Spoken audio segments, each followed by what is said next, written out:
गईनी कई के केहू से प्यार। साचो में हम फंस गईनी कई के केहू से प्यार।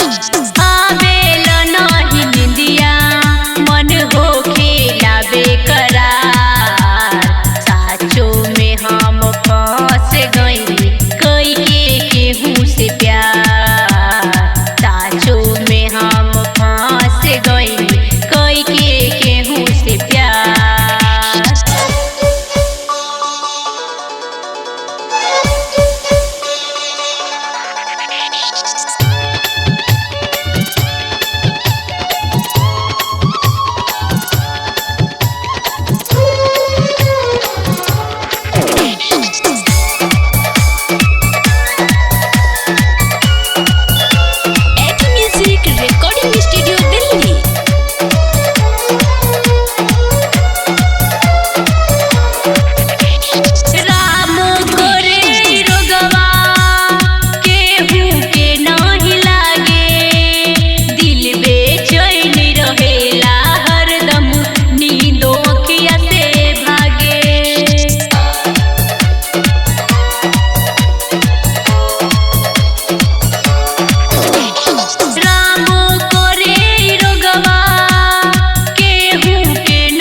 दिन ही में देखे पड़ी सपना होखेला चार। साचो में हम फंस गईनी कई के केहू से प्यार।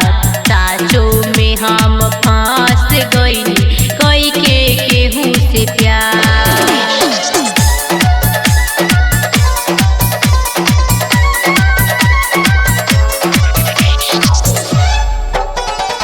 डीजे सुबोल कोलकाता।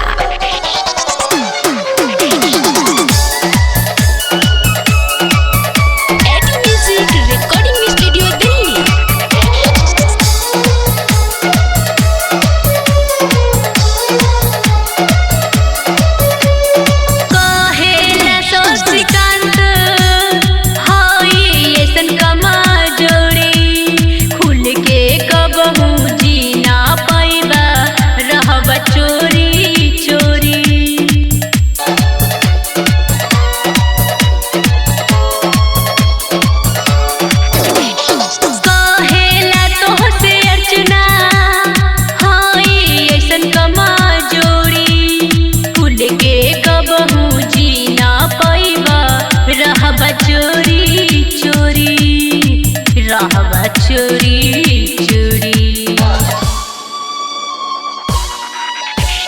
सुनी नाता हर के हर पल रहेला इंतजार। साचो में हम फंस गईनी कई के केहू से प्यार। साचो में हम फंस गईनी कई के केहू से प्यार।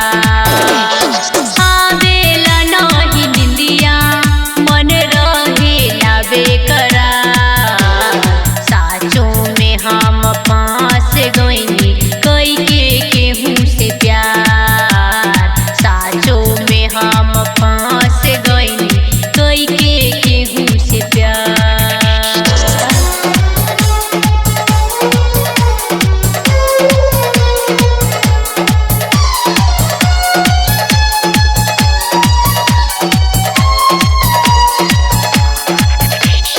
एटी म्यूजिक रिकॉर्डिंग स्टूडियो दिल्ली।